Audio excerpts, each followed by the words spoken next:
दोस्तों नमस्कार। जैसा कि मैंने आपको एक पिछली वीडियो में बताया था कि हमारा जो अगला कोर्स होने जा रहा है वो है CGT MSc के ऊपर, जहां 5 करोड़ तक का कोलेटरल फ्री लोन मिल सकता है माइक्रो एंड स्मॉल एंटरप्राइजेस को। दोस्तों आप आई बटन दबाकर देख सकते हैं कि क्या क्या कंटेंट रहेगा इस पूरे कोर्स का। आज इस कोर्स की दोस्तों पहली क्लास है।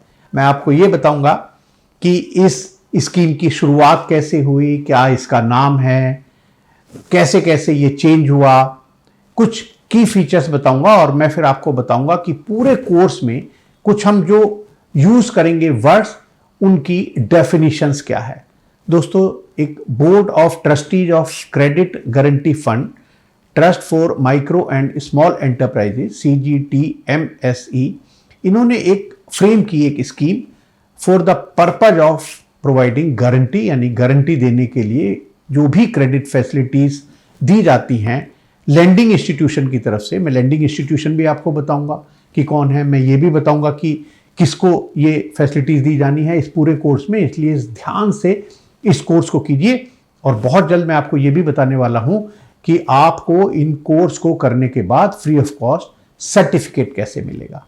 तो दोस्तों ये जो बोर्ड है इसने ये स्कीम लॉन्च की उन बोरोवर्स के लिए जो माइक्रो या स्मॉल एंटरप्राइजेज हैं कोलेटरल फ्री लोन देने के लिए। दोस्तों ये जो स्कीम है इसको जैसे मैंने आपको कहा कि कहा जाता है credit guarantee fund scheme for micro and small enterprises.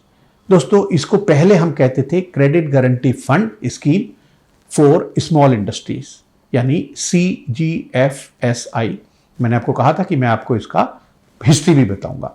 लेकिन दोस्तों बाद में जब हमारा ये micro small medium enterprises development act आया 2006 को, तब ये जो ट्रस्ट है इसका नाम बदलकर कर दिया गया credit guarantee fund trust for micro and small enterprises.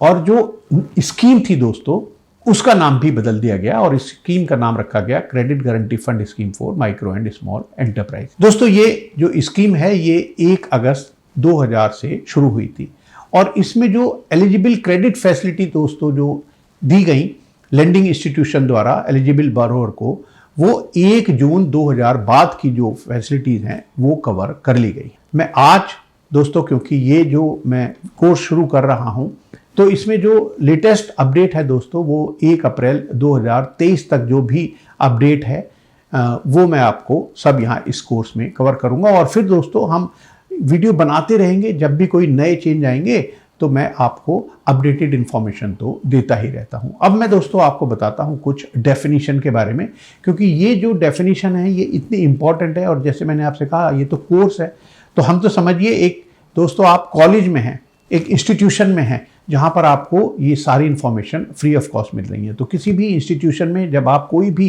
Course करते हैं तो सबसे पहले कुछ डेफिनेशन आपको बताई जाती हैं और वो डेफिनेशन दोस्तों पूरे कोर्स में कहीं ना कहीं काम आती रहेगी। तो पहली जो डेफिनेशन है दोस्तों वो है अमाउंट इन डिफॉल्ट।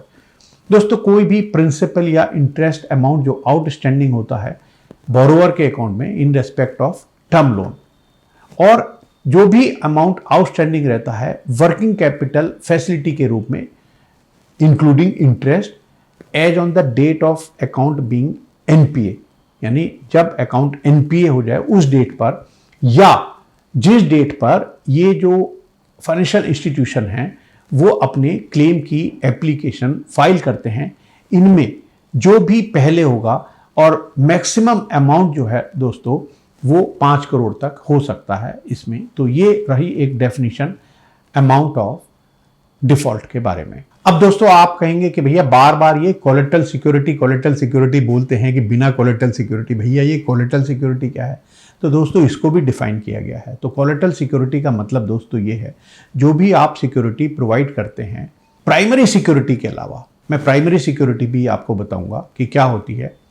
और आपने जो भी क्रेडिट फैसिलिटी ली है और आपके जो लेंडर हैं उन्होंने आपको दी है, उसमें जो प्राइमरी सिक्योरिटी है उसके अलावा इन एडिशन टू दैट जो सिक्योरिटी दी जाती है दोस्तों वो कोलेटरल सिक्योरिटी होती है। मैंने आपसे कहा था कि मैं आपको बताऊंगा कि भैया प्राइमरी सिक्योरिटी क्या है, तो मैं प्राइमरी सिक्योरिटी की डेफिनेशन भी बता देता हूं दोस्तों।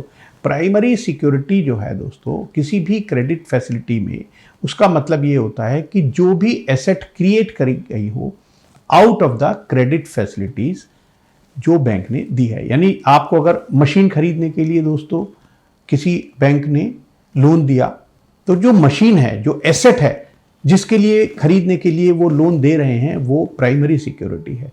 तो प्राइमरी सिक्योरिटी दोस्तों ये हुआ कि जो भी आपको लोन दिया गया, जिस एसेट को परचेज करने के लिए, क्रिएट करने के लिए out of this credit facility, वो आपकी प्राइमरी सिक्योरिटी होती है। इसके अलावा दोस्तों या कोई अनएनकम्बर्ड आपके पास एग्जिस्टिंग एसेट हैं जो कि आपके प्रोजेक्ट से डायरेक्टली एसोसिएटेड हैं या आपके बिजनेस से डायरेक्टली एसोसिएटेड हैं, जिस प्रोजेक्ट या बिजनेस के लिए ये आपको क्रेडिट फैसिलिटी दी जा रही है, वो प्राइमरी सिक्योरिटी में कवर होती है। अब ये जो क्रेडिट फैसिलिटी, आप कहेंगे भैया बार बार बोल रहे हो, ये क्या क्या है भैया क्रेडिट फैसिलिटी? तो मैं आपको क्रेडिट फैसिलिटी भी बता देता हूं। इसका मतलब है दोस्तों, कोई भी फाइनेंशियल असिस्टेंस, चाहे वो टर्म लोन के रूप में दी जाए या वो वर्किंग कैपिटल के रूप में दी जाए, और दोस्तों वर्किंग कैपिटल भी चाहे वो फंड बेस्ड के रूप में दी जाए या दोस्तों नॉन फंड बेस्ड फैसिलिटी के रूप में दिया जाए। यानी दोस्तों आप नॉन फंड बेस्ड फैसिलिटीज को जानते ही होंगे, फिर भी मैं आपको बता देता हूं कि जैसे बैंक गारंटी है, लेटर ऑफ क्रेडिट है, ये भी जो फैसिलिटीज हैं दोस्तों, ये भी कवर होती हैं इस स्कीम के अंतर्गत। और दोस्तों अब एक बात आती है बहुत इंपॉर्टेंट कि भैया ये कोई गारंटी भी लेते हैं क्या? मैंने आपसे कहा था कि मैं इसके बारे में भी एक पूरी क्लास में बहुत डिटेल में बताऊंगा आपको। लेकिन दोस्तों for the purpose of calculation of guarantee fees, ये जो क्रेडिट फैसिलिटी एक्सटेंडेड है, इसका मतलब भी यही होता है कि कोई भी फाइनेंशियल असिस्टेंस जो कमिट कर ली गई, ये दोस्तों कमिट कर ली गई, बहुत ध्यान से सुनिए और इसका मतलब मैं आपको बताऊंगा।